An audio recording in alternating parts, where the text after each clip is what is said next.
Viewers, हमने last episode भी किया था regarding the leakage of NEET paper 2025।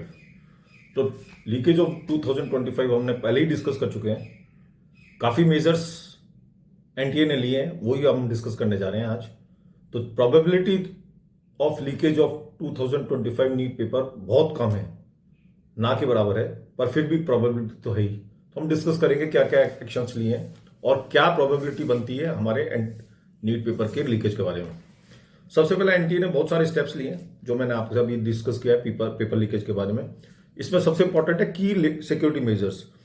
की सिक्योरिटी मेजर्स क्या है? बेसिकली गवर्नमेंट रन इंस्टीट्यूशंस में इसने अपना काम स्टार्ट किया है। मतलब बेसिकली सारे पेपर्स जो हैं नवोदय विद्यालय में या यूनिवर्सिटी में या कॉलेज में या फिर किसी गवर्नमेंट इंस्टीट्यूशन में या सरकारी स्कूल में कंडक्ट कराए जाएंगे। बेसिकली प्राइवेट जो स्कूल्स हैं, जो प्राइवेट स्कूल्स हैं, उसमें बिल्कुल भी प्राइवेट ऑर्गेनाइजेशन से उसमें मना कर दिया है। और गवर्नमेंट टीचर्स का ज़्यादा इन्वॉल्वमेंट रहेगा, गवर्नमेंट स्टाफ का ज़्यादा इन्वॉल्वमेंट रहेगा बजाय एक प्राइवेट टीचर्स के या प्राइवेट एम्प्लॉयज़ के।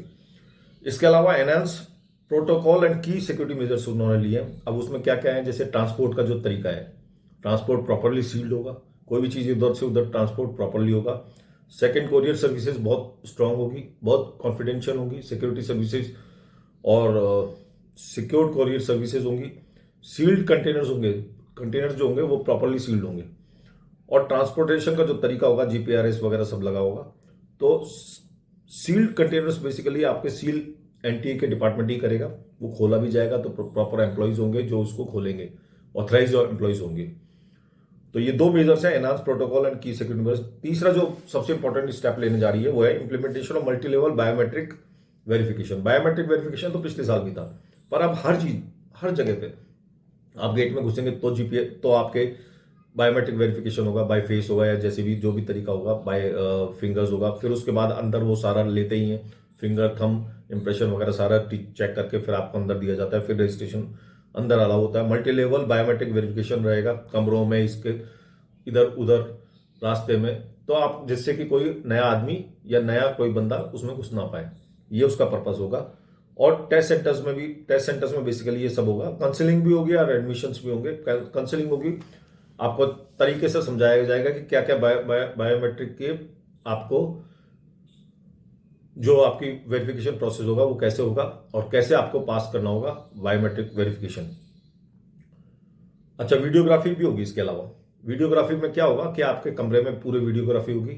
आप कैसे पेपर दे रहे हैं, एआई का भी इसमें उपयोग होगा। एआई का कैसे उपयोग होगा कि आप हिल रहे हैं, डुल रहे हैं, या आप किसी इंस्ट्रूमेंट को यूज कर रहे हैं, तो आपके ऊपर पूरा कंट्रोल होगा गवर्नमेंट का, वो आप देखेगी।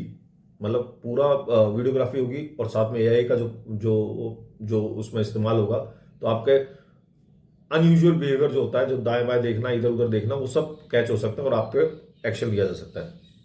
और आप तो ये तो ध्यान ही है, public examination prevention of unfair means act 2024 पास हो चुका है ऑलरेडी, तो इसके बारे में हम डिस्कशन कर चुके हैं, तो वैसे ही बहुत एक्टिव है। और फिर भी हम एक अनुमान लगा रहे हैं कि लो प्रोबेबिलिटी तो रहेगी पेपर लीक होने की, जो मास लेवल पे नहीं हो सकता। अगर होगा तो बहुत छोटे लेवल पे होगा, हम इसकी कोई गारंटी नहीं लेते, हो सकता है 100% सिक्योर्ड हो, पर फिर भी एक लो प्रोबेबिलिटी हम एक अनुमान लगा रहे हैं, जो हमारे खुद के अपने अनुमान है, ये कोई कंफर्म नहीं है। 10 से 20% बायोमेट्रिक वेरिफिकेशन में बेईमानी हो सकती है। बायोमेट्रिक वेरिफिकेशन इंपर्सोनेशन हो सकता है, कोई और बंदा आके आपका एग्जाम दे सकता है। ये 10 से 20% चांसेस बहुत कम है। जितनी भी चीटिंग होगी तो इस कारण से 10-20% उसका शेयर ही इसका होगा। 20 से 40%, 20 से 40% तक आपका इंटरनल करप्शन, सबसे इंपॉर्टेंट चीज है इंटरनल करप्शन। अगर एनटीए में अगर कुछ एम्प्लॉइज अगर करप्ट हुए तो ये चांसेस बढ़ जाएंगे। 20 to 40%, 20 से 40% करप्शन का, पेपर लीकेज का चांसेस बढ़ जाएंगे। 40 से 60% अगर ओरिजिनल चीटिंग माफिया अगर इन्वॉल्व हो गया, आपको पता ही है पिछली बार बहुत सारे लोग इन्वॉल्व थे, माफियाज थे, जो जिनका बहुत पुराना रिकॉर्ड रहा है, वो इन्वॉल्व थे। अगर वो इन्वॉल्व फिर से हो गए तो 40 से 60% एक बहुत बड़ा अमाउंट होता है, नंबर होता है। तो 40 से 60% चांसेस है, ये सबसे बड़ा चांस है, सबसे खतरनाक चीज है। अगर माफिया इन्वॉल्व होना चाहिए तो इन पर मेरी गवर्नमेंट से रिक्वेस्ट है, एनटी से रिक्वेस्ट है कि इन पे आप नकेल कस के रखें, इन पे ध्यान रखें। और ये हर स्टेट में इन्वॉल्व है और बहुत संगठित है। बड़ा ऑर्गेनाइज्ड है, इनको रोका नहीं जा सकता। इसलिए इनके ऊपर पहले ही 15-20 दिन पहले ही इनके ऊपर ध्यान रखना जाए। इनके ऊपर तो फोकस पूरा टाइम रहना चाहिए। अगर 1-2 दिन पहले हुआ तो 30 से 50 लाख रुपए लगेंगे। और ब्रोकर्स, इसको कोचिंग माफिया, अब आपको पता ही कोचिंग में भयंकर कंपटीशन चल रहा है एक दूसरे से। सब चाहते हैं कि उनका रिजल्ट एक्स्ट्रा ऑर्डिनरी हो। तो हर कोचिंग माफिया चाहता है कि हमारे पास पेपर आ जाए या हमारे पास कुछ क्वेश्चंस आ जाए जिससे हमारे बच्चे टॉप कर सकें। तो उसके लिए 30 से 50 लाख रुपए ले सकते हैं। लास्ट मिनट पे अब आपको पता ही है, मैं अभी आ गया आपको बताने वाला हूं कि पेपर्स वहीं प्रिंट होंगे। तो अगर लास्ट मिनट पे अगर पेपर आउट होता है तो 10 से 30 लाख रुपए तक चार्ज किए जा सकते हैं। और ये पेमेंट कौन देगा? हायर पेइंग स्टूडेंट्स जो होते हैं। हायर पेइंग स्टूडेंट्स वो होते हैं जो पैसा दे सकते हैं, अफोर्ड कर सकते हैं, पैसा देना अफोर्ड कर सकते हैं। तो वो लोग इसमें इन्वॉल्व होंगे। ऑन साइट इंपर्सोनेशन क्या होता है? 10 से 20 लाख ये लोग देंगे, जिसमें कोई दूसरा आदमी इन्वॉल्व होगा, वो पेपर देके जाएगा। ये लोग घर पे बैठे रहेंगे। जैसे ए स्टूडेंट का एग्जाम है, ए स्टूडेंट की जगह बी स्टूडेंट आ जाएगा, वो इंपर्सोनेशन वो आके एग्जाम देगा ए की जगह। रिजल्ट ए का होगा, पास ए होगा, एग्जाम देगा बी।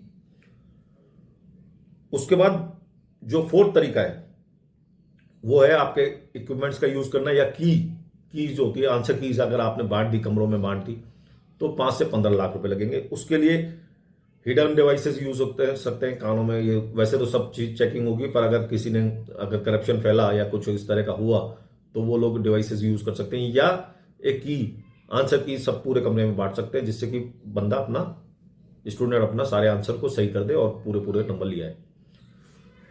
अच्छा, इसके अलावा देखिए ये सब प्रोबेबिलिटी है। बाकी एनटीए ने बहुत सारी कोशिश करी है कि वो अपने पूरा कंट्रोल रख सके, पूरे एग्जाम में कंट्रोल रख सके। अभी स्पेशल ऑपरेशन ग्रुप जो है वो ध्यान रखेगा क्वेश्चन पेपर्स के लीकेज के लिए कोचिंग्स में। तो उसका स्पेशल ऑपरेशन ग्रुप जो मैंने बताया कि गवर्नमेंट का ध्यान रहेगा, ये बेसिकली पुलिस वगैरह का कंट्रोल रहेगा कि कोई पेपर लीक ना हो और कोई कोचिंग सेंटर्स में ये पेपर ना जाए। अच्छा, इसमें कौन मैल प्रैक्टिसेस कौन अफेक्ट होता है? जेन्युइन एस्पायरेंट्स, जो मेहनती स्टूडेंट्स होते हैं वो अफेक्ट होते हैं। तो इसलिए एनटीए ने बहुत स्ट्रिंजेंट मेजर्स, बहुत कड़ा रुख अपनाया है और कड़ा रवैया सुरक्षा के लिए अपनाया हुआ है, जिसको स्ट्रिंजेंट मेजर्स को यूज किया है एनटीए ने इस बार। पर इसके अलावा जो अपने लास्ट रिकॉर्ड्स है, वॉल स्ट्रीट जर्नल ने भी एक बार लिखा है कि बहुत सारे माफियाज हैं, जो टेस्ट माफियाज हैं, एग्जाम माफियाज हैं, जो पेपर लीक कराते हैं, वो लाखों रुपए कमा रहे हैं। तो ये एक बढ़ती समस्या तो है ही। इसके बारे में हम और चर्चा करेंगे कि किस तरह से। अब आपको इसके बारे में तो पता ही है, पहले ही बता चुका वीडियो में, 1 लाख लोगों ने कम रजिस्ट्रेशन कराया। अच्छा, ये घटनाएं कहाँ हुई थी? ऑलमोस्ट 15 स्टेट्स में हुई थी और 70 से 75 जगह हुई थी। पर मेन स्टेट्स रही है पटना बिहार, हजारीबाग, गोधरा गुजरात और लातूर महाराष्ट्र। इनमें बेसिकली आपकी सबसे ज्यादा इंसिडेंट्स हुए थे और इन इंसिडेंट्स को रोकना ही पड़ेगा। और गवर्नमेंट का इन जगहों पे बहुत ज्यादा ध्यान रहेगा। कौन कौन लोग इन्वॉल्व हुए थे? संजीव मुखिया, सिकंदर यदुवेंद्र, बहुत पॉपुलर नाम रहा है ये। इन लोगों ने बहुत पेपर को लीक किया था। इसके अलावा राकेश रंजन, एलियस रॉकी भी कहा जाता है इसको, तो ये भी इसमें, रंकेश रंजन है उसका बेसिकली नाम, तो वो ये भी इन्वॉल्व रहा है। उसके अलावा पेपर इंपर्सोनेशन में का जो केस था, जिसमें दूसरे लोग पेपर आके देखे गए थे, उसमें कुमार मंगलम बिश्नोई, ये भरतपुर मेडिकल कॉलेज से थे, और दूसरा बंदा जो था दीपेंद्र कुमार, ये भी इन्वॉल्व था। तो इन लोगों पे भी नकेल कसी जाएगी और ये लोगों पे भी ध्यान रखा जाएगा। इस तरह के लोगों पे ध्यान रखा जाएगा। 2 लातूर जो डिस्ट्रिक्ट थे, लातूर के 2 गवर्नमेंट स्कूल्स के टीचर्स थे जो प्राइवेट कोचिंग भी चलाते हैं, वो लोग भी इसमें इन्वॉल्व थे। तो बेसिकली ये लोग सब है ना इन्वॉल्व रहेंगे, तो इन पे फोकस रहेगा। एडमिनिस्ट्रेशन पे भी फोकस रहेगा एनटीए का। इस बार ये नहीं, उनके शायद 30 से 50 एम्प्लॉइज होते हैं एनटीए के, तो उस पर कंट्रोल रहेगा। आपको पता ही है उनका जो मेन जो बॉस होते थे एनटीए के, जो सबसे बड़े अधिकारी थे, उनको तो चेंज कर ही दिया था। अब जो नीचे के जो एम्प्लॉइज और स्टाफ है उस पर भी बहुत ज्यादा ध्यान रखा जाएगा और देखा जाएगा कि वो लोग कौन है। तो strict changes in administration of NEET, तो एडमिनिस्ट्रेशन का जो पूरा एक तंत्र है जो उसका एनटीए का है, वो पूरा बदला जाएगा और पूरा उसको उस पर कंट्रोल रखा जाएगा। सबसे इंपॉर्टेंट बात जो है वो है डिजिटल। अब इस बार जो प्रक्रिया रहेगी एग्जाम पेपर की ट्रांसफर की, वो होगी डिजिटल, यानी कि एग्जाम वाले दिन ही पेपर आपके ट्रांसफर होंगे। पेपर ट्रांसफर होंगे, वहीं पे प्रिंट कराए जाएंगे, कुछ घंटे पहले ही, एक आधे घंटे पहले ही पेपर प्रिंट होंगे आपके एग्जामिनेशन सेंटर्स में ही। ये जो अभी नया जो नोटिफिकेशन है वो बताया, और वहीं पे ट्रांसफर, वहीं पे आपके प्रिंट होने के बाद वो डिस्ट्रीब्यूट कराए जाएंगे सब में। ये इंफॉर्मेशन अभी कलेक्ट करिए, और इसमें चांसेस बहुत कम हो जाते हैं। कुछ ही लोग इसके प्रिंट करेंगे और वहीं बांट देंगे, वो लोग बाहर या अंदर उन पर कंट्रोल रहेगा, वो बाहर नहीं जा सकते, पेपर आउट नहीं कर सकते, शायद उनसे फोन वगैरह भी ले लिए जाएंगे जिससे कि वो कुछ इधर उधर ना कर सकें। तो ये इस तरह का नए स्टेप्स जो एनटीए ने लिए हैं, बहुत ही स्ट्रिक्ट मेजर्स लिए हैं, चांसेस बहुत कम है। हम उम्मीद रखते हैं कि एनटीए इस बार बहुत स्ट्रिक्ट है और कोई केस चीटिंग का होगा नहीं। अच्छा, टेम्परेचर उस टाइम में 39 से 40 डिग्री सेंटीग्रेड रहेगा। बड़ी बड़ी जो बड़ी सिटीज हैं या राजस्थान की सिटीज हैं या आसपास के जो गर्म इलाके हैं, उसमें 30 से 39 से 40 डिग्री टेम्परेचर रहेगा, जो ऑलमोस्ट 102 फ़ारेनहाइट होता है। तो इसके लिए भी गवर्नमेंट ने कूलर वगैरह की और फैंस की पूरी सुविधा दी जाएगी, शेड्स दिए जाएंगे जिसमें आप आराम से बैठ सकें। तो इस तरह का हमारा एपिसोड रहेगा, और भी मैं आपको तरीके बताऊंगा कि कैसे प्रिपरेशन करी जाएगी। फिजिक्स, केमिस्ट्री और बायोलॉजी हमने डिफरेंट फैकल्टीज से बात करी है, वो मैं आपको अगले एपिसोड्स में या अगले वीडियोस में आपको बताऊंगा। तब तक के लिए धन्यवाद। मेरा जो चैनल है ऑलमोस्ट आप लोग 95% लोग देखते हैं, और उसमें सिर्फ 15 से 20% लोग सब्सक्राइब करते हैं। तो आपसे रिक्वेस्ट है, आपसे गुजारिश है कि आप कम से कम सब्सक्राइब तो करें और शेयर करें, तो बहुत बढ़िया बात है। धन्यवाद।